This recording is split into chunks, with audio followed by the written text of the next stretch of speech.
오늘 주신 하나님의 말씀은 레위기 3장 1절에서 5절 말씀입니다. 레위기 3장 1절에서 5절 말씀입니다.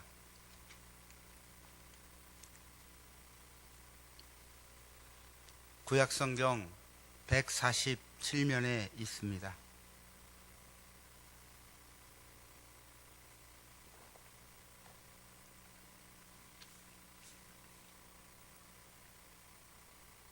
저와 여러분이 한 절씩 교독하겠습니다.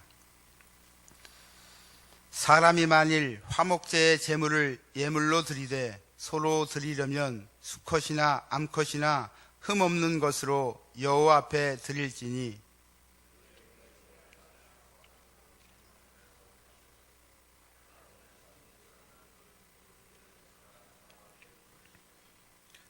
그는 또 그 화목제의 제물 중에서 여호와께 화제를 드릴지니 곧 내장에 덮인 기름과 내장에 붙은 모든 기름과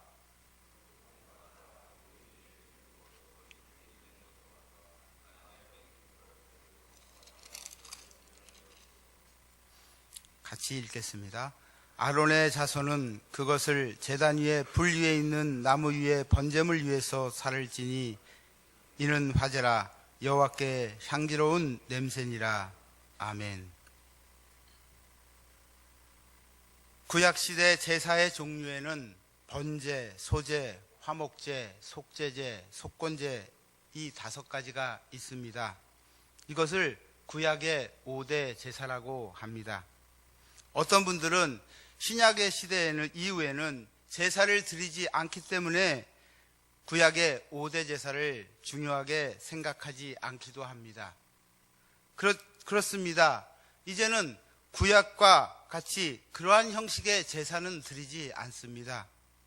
하지만 그 형식과 양식은 달라졌지만 하나님 앞에 제사를 드리는 근본적인 정신은 우리 예배 요소 가운데 그대로 계승되고 살아있고 또 드려지고 있습니다. 우리가 예배 가운데 나아갈 때 먼저 속죄의 기도를 드리고 죄사함의 선포를 하고 예물을 드리고 하는 모든 구약 제사의 정신들이 오늘날 우리의 예배 속에 고스란히 녹아져 있는 것입니다.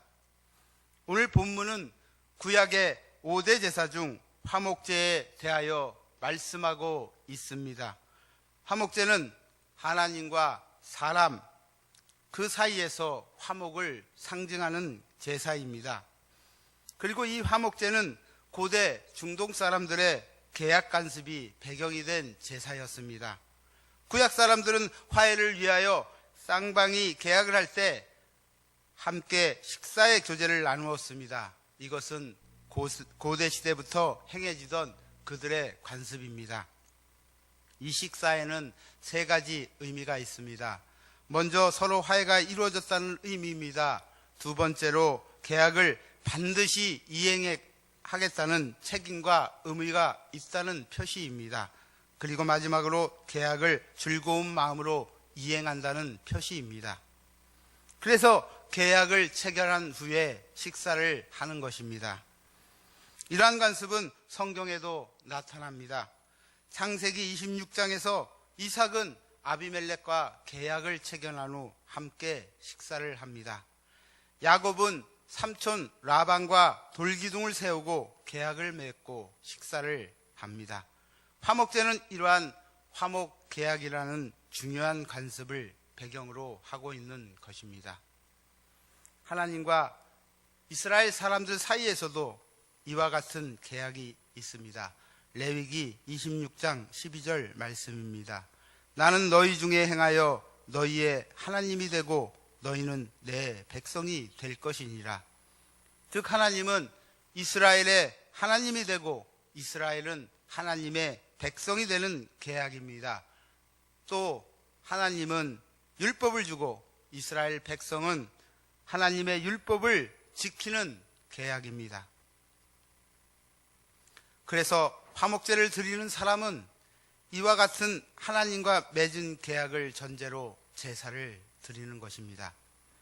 출애굽기 20장에 보면 하나님께서 십계명을 이스라엘 백성에게 주십니다. 십계명을 주신 하나님께서는 곧이어 백성에게 화목제를 드리라고 명령하십니다.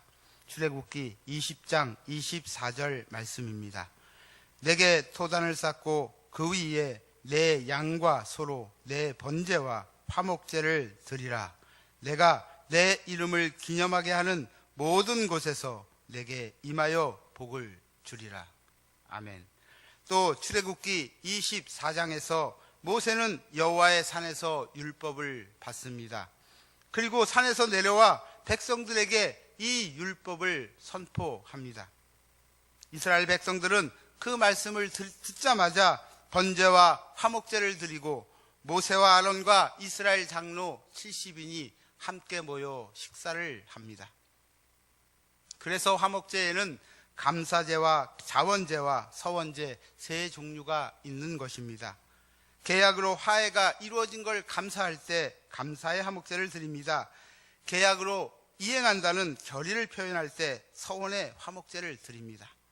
계약을 즐거운 마음으로 수행한다는 의미에서 자원의 화목제를 드립니다. 그러면 하나님이 이스라엘 백성들에게 율법을 주시고 화목제를 드리도록 하신 근본적인 이유가 무엇입니까? 그것은 하나님께서 이스라엘 백성과 화목하기를 원하시기 때문입니다. 죄로 타락한 인간에게 가장 중요한 것이 하나님과 화목하는 일이기 때문입니다. 모든 문제의 원인은 하나님과의 그 단절에서 비롯되기 때문입니다. 그러므로 사람에게 가장 중요하고 시급한 것은 하나님과 화목해야 하는 것입니다. 그래서 우리는 먼저 하나님과 화목해야 합니다. 하나님과 관계가 온전히 회복되어야 부흥도 있고 또 성령 충만의 역사도 나타나게 됩니다. 화목이 얼마나 중요한 것인지 알려주는 이야기가 있습니다. 김수창이라는 작가가 쓴 누군가 미워질 때 읽는 책이라는 책에 나오는 이야기입니다. 어떤 왕이 병을 얻게 되었습니다. 의사들은 오로지 암사자의 젖만이 왕의 병을 낫게 할 거라고 말했습니다. 그러자 암사자의 젖을 구해오는 것이 문제였습니다. 그런데 지략이 뛰어난 어떤 사람이 자기가 암사자의 젖을 구해오겠다고 맹세했습니다. 그는 새끼 사자 한 마리를 구했습니다. 그리고는 사자굴로 찾아가 새끼 사자를 암사자에게 주었습니다. 열흘쯤 지나자 그는 암사자와 꽤나 친숙해졌고 젖을 조금 짜낼 수 있게 되었습니다. 왕국으로 돌아오는 길에 그는 잠깐 잠이 들었습니다. 꿈에 신체 각 부위들이 서로 자기 공로로 암사자의 젖을 구했다고 말했습니다. 발이 말합니다. 만일 내가 없었다면 사자굴까지 갈 수 있었겠니? 그러자 눈이 주장을 합니다. 만일 내가 없었다면 어떻게 이곳까지 올 수 있었겠어? 그러자 느닷없이 혀가 한마디를 합니다. 만약에 내가 없어서 말을 할 수 없었다면 너희들은 아무 쓸모가 없었을 거야. 혀의 말을 듣고 다른 신체 부위들은 코웃음을 쳤습니다. 이 듣고 이 사람은 잠에서 깨어나 왕궁으로 갔습니다.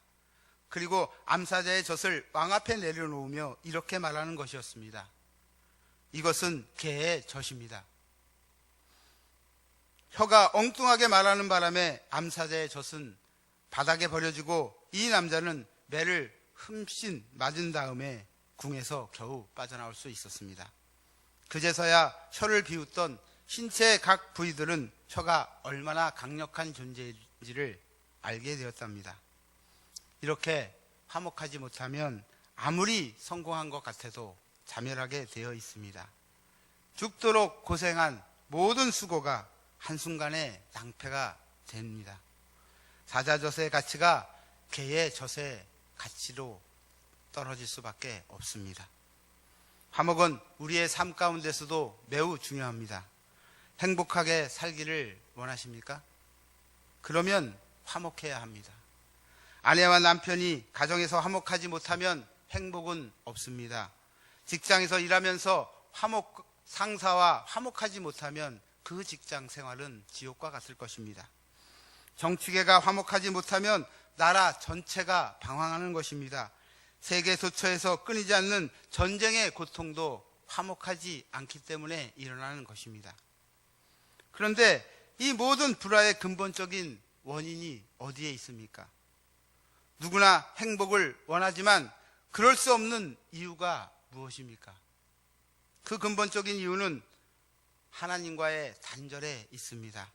하나님과 화목하지 못하기 때문입니다. 세상의 모든 문제는 하나님과 단절하고 화목하지 못하기 때문에 자동적으로 파생되는 일입니다. 인간이 죄로 인하여 하나님과 단절된 결과입니다. 에밀 브루너는 기독교적인 의미에서는 죄는 존재 전체를 갈려놓는 분열이다 라고 말합니다. 이 얘기의 뜻을 예로 말하면 하나님과 하와가 죄를 짓고 하나님을 배반하고 그 분과 불화하니 세상에 저주가 임하고 자연과 관계가 깨어지고 아내와 남편이 서로 죄를 전가하는 원수가 되었다는 것입니다. 내 살 중에 살이요 뼈 중에 뼈다 했던 사람이 원수 중에 원수로 바뀌었습니다. 자연도 가시와 엉겅퀴를 내면서 인간의 땀 흘린 수고에 반항합니다. 예배드리며 돌로 동생을 쳐 죽이는 최초의 살인이 시작되었습니다. 세상의 고통과 질병이 사람들을 엄습하게 됩니다. 이렇게 하나님과 화목이 깨어진 인간은 단절이라는 고통 속에서 방황하는 인생을 살게 됩니다. 그러나 하나님과 화목을 이룬 세상은 이와는 반대입니다. 이사야서 11장 6절에서 8절입니다. 한번 같이 찾아보겠습니다. 이사야서 11장 6절에서 8절 말씀입니다.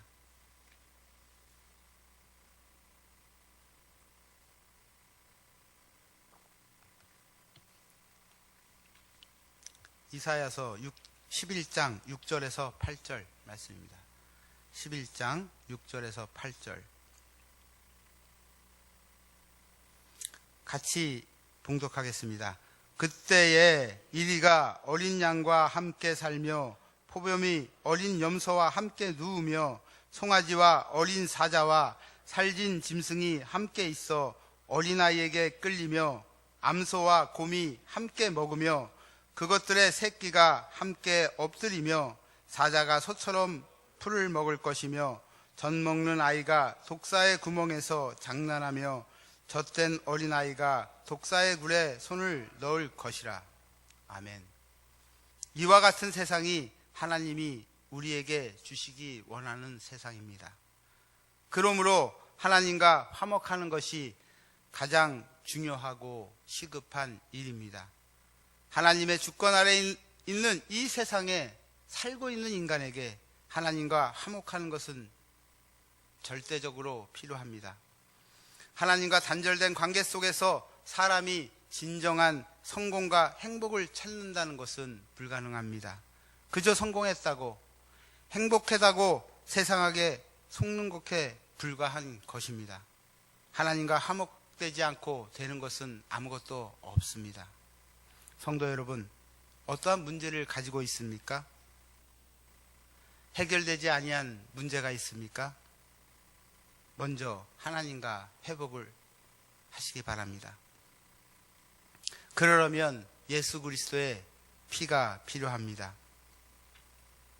이처럼 하나님과 단절된 고통 속에서 인생을 살아가는 인간을 위하여 하나님은 율법을 주셨고 계약을 체결하셨습니다. 그러나 인간은 율법을 온전히 지키지 못했습니다. 실패했습니다. 그래서 죄인으로 죄의 심판을 받을 존재로 남게 되었습니다.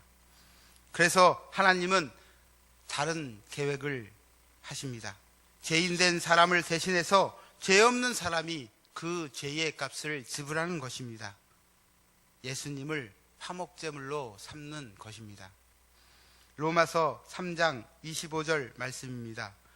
이 예수를 하나님이 그의 피로 인하여 믿음으로 말미암는 화목제물로 세우셨으니 이는 하나님께서 길이 참으시는 중에 전에 지은 죄를 간과하심으로 자기의 의로우심을 나타내려 하심이니라고 말씀하십니다.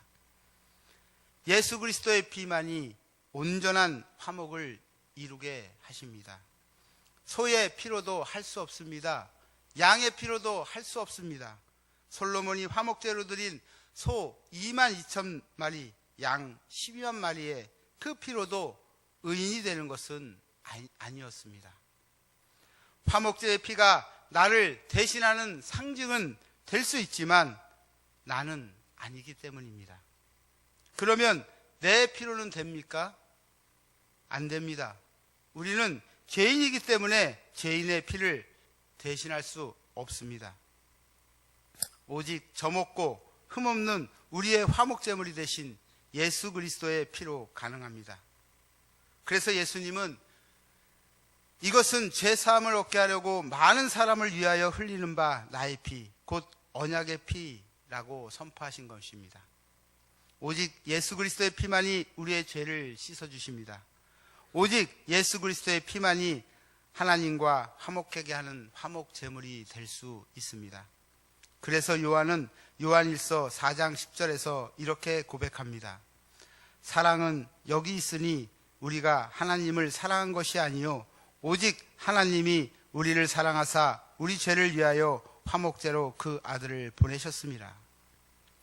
바울은 로마서 5장 10절과 11절에 곧 우리가 원수 되었을 때 그 아들의 죽으심으로 말미암아 하나님으로 더불어 화목하게 되었은즉 화목된 자로서는 더욱 그의 살으심을 인하여 구원을 얻을 것이라. 이뿐 아니라 이제 우리로 화목을 얻게 하신 우리 주 예수 그리스도로 말미암아 하나님 안에서 또한 즐거워하느니라. 비로소 화목제물이 되신 예수 그리스도의 피로 말미암아 즐거워할 수 있는 것입니다. 그리스도의 피의 공로 안에서 행복도 느끼고 또 평안도 누리게 되는 것입니다.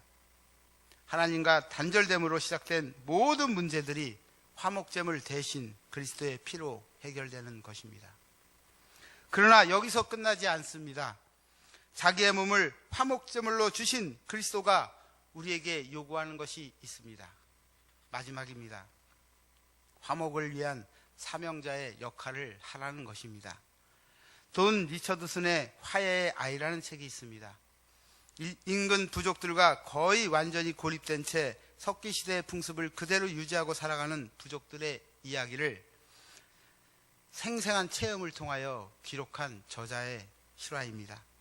거기에서는 선교사가 경험한 뚜안족과 사위족 두 부족의 전쟁과 화해의 이야기가 있습니다. 강을 사이에 두고 끊임없이 싸우는 부족이 화해하게 되는 그런 이야기입니다. 한쪽 부족의 추장이 아이를 낳아 100일경이 되면 원수 부족의 추장에게 그 아이를 보냅니다. 그러면 추장은 그 아이를 정성껏 키웁니다. 만약 아이를 맡긴 부족이 전쟁을 일으키면 제일 먼저 추장의 아이가 죽게 되니 전쟁을 일으키지 않습니다. 한편 반대편 부족의 추장은 아이를 키운 정이 있어 모든 원수들 중에 이 아이만은 신뢰를 합니다. 그래서 문제가 생기면 이 아이를 중재자로 세워서 모든 문제를 해결합니다.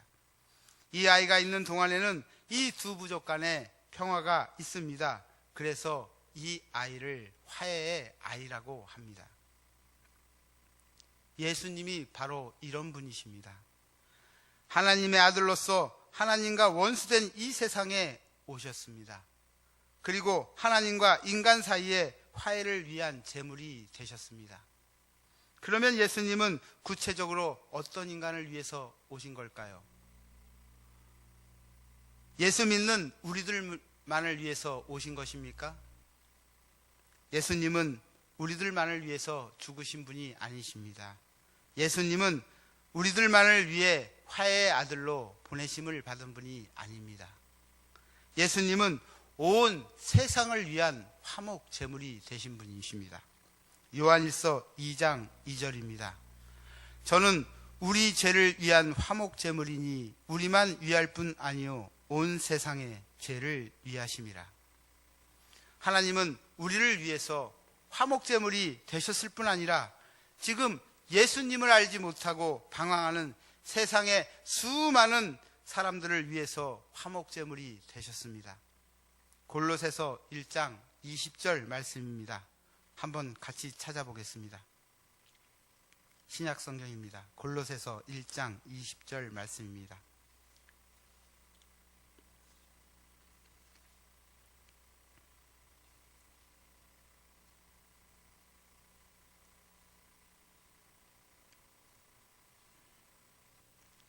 함께 봉독하겠습니다. 그의 십자가의 피로 화평을 이루사 만물 곧 땅에 있는 것들이나 하늘에 있는 것들을 그로 말미암아 자기와 화목하게 되기를 기뻐하심이라. 아멘. 여러분은 우리를 먼저 하나님께서 구원하신 이유가 무엇이라고 생각하십니까? 바로 사명자를 세우기 위함입니다. 어떠한 사명입니까? 화목케 하는 사명입니다.